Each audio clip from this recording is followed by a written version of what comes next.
Good morning. We're doing things a little differently this morning. Usually we're out and about in nature.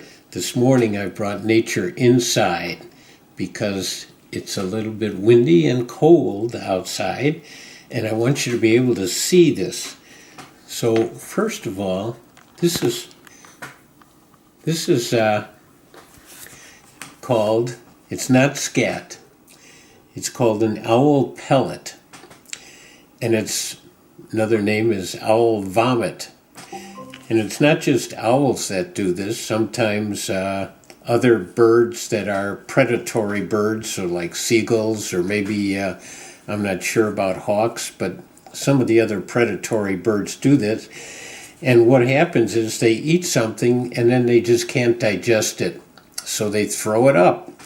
Kind of like if you've got a cat and it throws up a hairball. The thing about these pellets is that they have remains of critters in it. So this is one that looks like it when you find it, and you might find it under a tree where an owl hangs out, or if you're near the ocean where a seagull would sit and relax and throw up. So over here, we've got some of the remains from this one. We opened one up, as I said before, and so we've got a big leg bone. Well, relatively big, but it's a very tiny kind of an animal. So, and it's got a ball on the end here, so it's a leg bone, a ball and socket joint.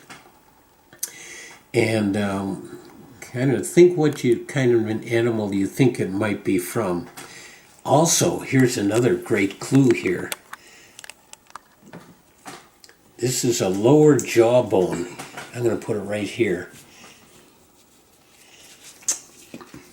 And so you can see the front tooth here. It's not a normal front tooth. It's kind of like a rodent front tooth. And little chewy ones, molars back here. Oh, this is great. So I'm guessing this was some kind of a rodent, a very small one, maybe a shrew, maybe a mouse, but it's kind of small for a mouse. So it was not a bird. An owl might attack a bird also, too, a baby bird or even a big bird. So we've got the leg bone, a jawbone, and then there's all kinds of other little bones here, too. Oh, and here's some. I'll get this one. Look at that. Looks like a little rib bone. This is so cool. Here's another finer bone. So maybe that could be like a tibia, part of a leg bone, not just a big thick one. All right, so now what we're going to do is open up the new one here. Again, you can see I'm wearing gloves, and that's because it is animal vomit, and even though it's old, it still could have some weird germs in it. And I'm using a knife that's not the kitchen knife here, so it's not one that we're going to eat with. I'm going to just take this and break it first. It breaks very easily. Oh yeah. We're seeing bones again. Bones in this one. This looks like some kind of a leg bone.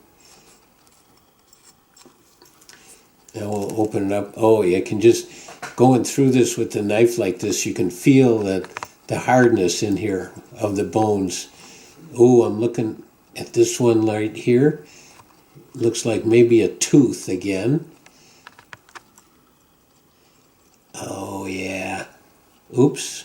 Where'd it go? Here it is. I don't know where it went. Oh, look at this bone. That looks like maybe part of a hip bone. And here's another bone. Can't you just feel the detective in you, the nature detective in you looking through this? just like on the TV programs.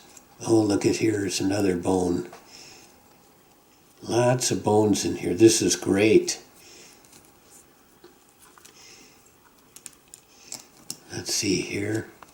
Something hard. They could be eating fish. They could be eating other birds, like I said. But it's looking, because of that tooth, it's looking like this was a little mammal, and because of all the hair in here. Oh, here's another.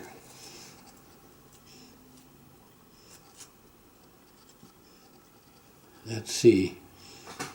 And I'm thinking another hip bone there. But it's hard to tell. Okay, there's something hard here.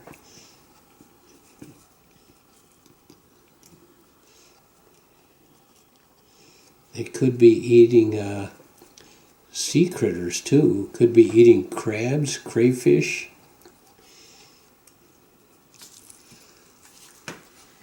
I'm going to put this down here.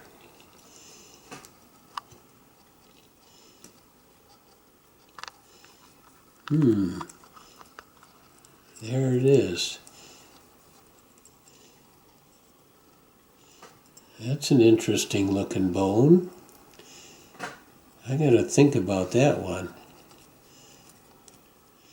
Could be part of the hip bone again.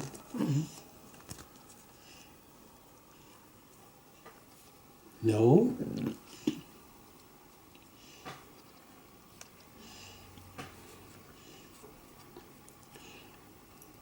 But this one's got the little teeth and the big teeth. All right, we're going to go back here. Oh, there's another leg bone. Oh, we got some big stuff here. Oh, more little teeth. So we got part of the jawbone here. Let's see if we can get this out. Little bitty teeth here.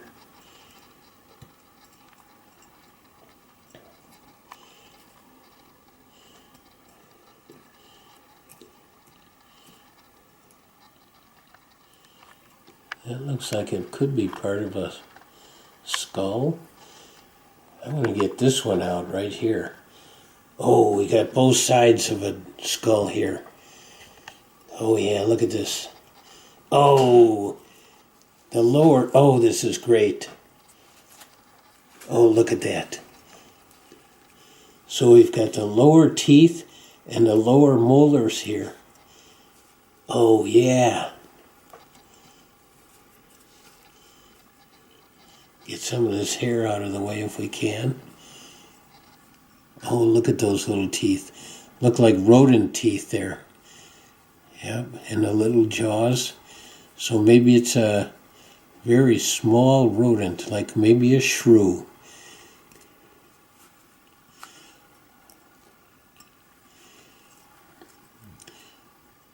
I still don't know about this one.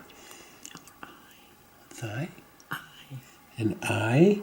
Maybe that could be an eye. Part of the skull. It was in with the skull.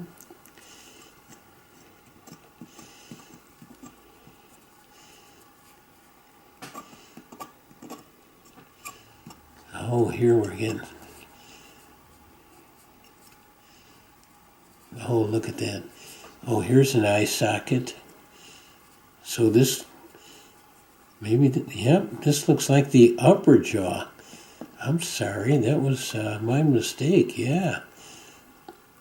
Oh, look at that. Oh, this is so cool. Great.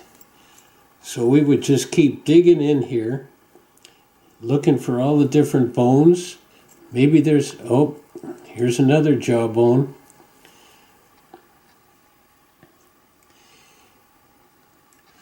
There we go. Yep. So that must be the lower jawbone there. Oh, this is great. All right, so hopefully someday you'd find a pellet and you could take it apart like this Ooh, here's a bone. Look at that one. I don't know. Maybe part of the chest. Could be. It's a Maybe it's like a wishbone from a bird. That's a possibility too. All right, I'm going to leave this. I think you got the idea. Great. Good hunting for pellets.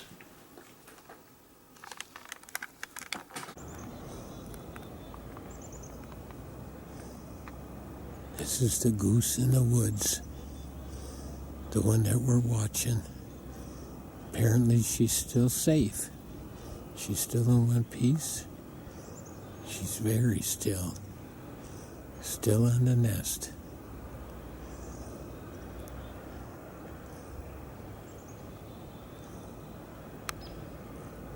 So it's been at least 2 weeks. So I'm thinking maybe another 2 weeks, maybe a week and a half before the babies hatch. They say 3 weeks or 30 days. So that's a little more than 3 weeks.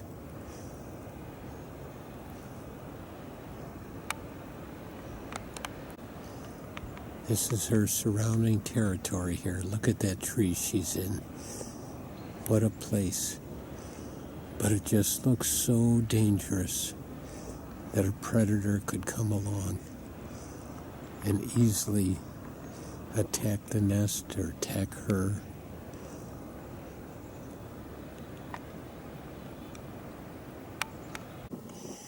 I've talked about other snakes in Wisconsin. We've seen the garter snake, but this guy is just a beautiful little one. And he's called a red belly because underneath he's red. And it's kind of hard for me to do that, to get him so you can see the redness on him. But he's just a cutie. This is about as big as he gets. He's very fragile, very gentle, very active, but still just a little beauty.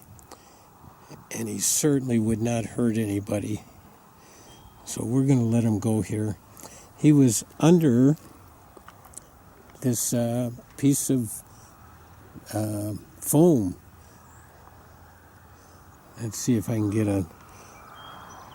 He's just squirming around in there. Can't get a good look at his belly. I'm going to let him go here.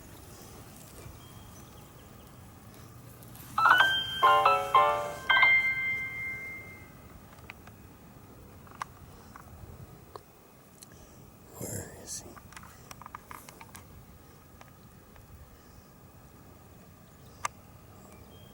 There he is. I'm going to put this thing back on top of him. He probably doesn't like the direct sun. Oh, there he goes. He's going again. Good. Bye-bye, little guy.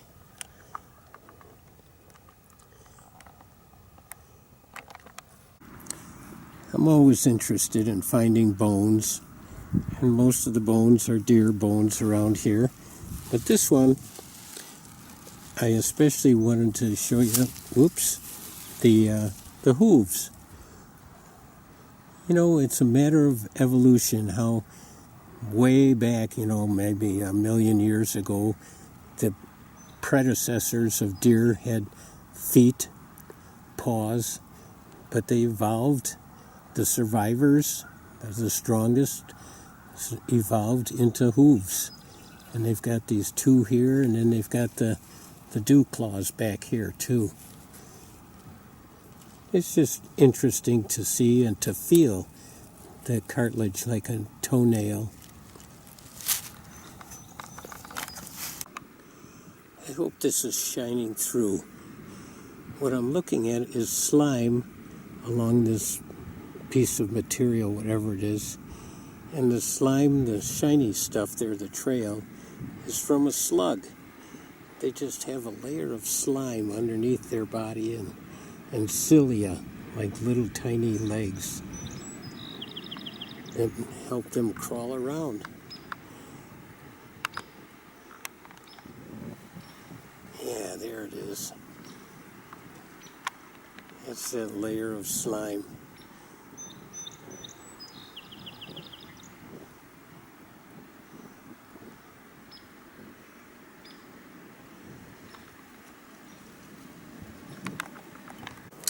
I just turned over a log and I saw a couple centipedes. They were way too fast for me to catch them with the camera. But then there was this larva here, a grub. Some people use them for bait, but it's a larva for some kind of a beetle. I'm not sure what. If any of you know, let me know too. I guess he wants to go back in there where it's nice and safe for him.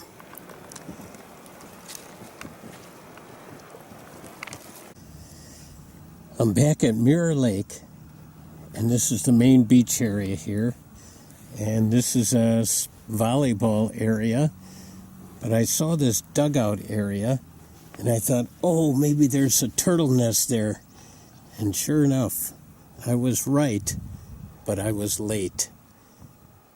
These are the remains of turtle shells here, and I think, as I mentioned with goose eggs, you know, a large percentage end up being food for other animals, for little predatory animals. Here at the beach, could be easily raccoons, foxes, birds, crows. Could have been a lot of things here. We'll keep looking here, though. Maybe if we're lucky, we'll find another nest or a turtle. I know we've done tracks before, but as often is the case, I can't resist this. It's in the sand where the turtle nest was, and here's a back foot right here and a front foot right here, and that's the way it is all along here. A back foot, front foot, back foot, front foot, and that is the typical pattern of a raccoon. And the size of the raccoon, even though the sand kind of blurs the tracks, it's a raccoon. I know that when I was at Hemlock, I showed you the snail and told you about it being an invasive and being brought over here by food, but it was a dead snail. This one, you can see, has got an enclosure over the opening, and that's called the operculum. And when the snail comes out, that goes off to the side, but this keeps him from drying out, like if he's caught up on dry land at some point, or if somebody comes along and grabs him out of the water. He pulls himself back in and then covers himself with this operculum. And that keeps him alive, at least for a while. So there you have more about the snails.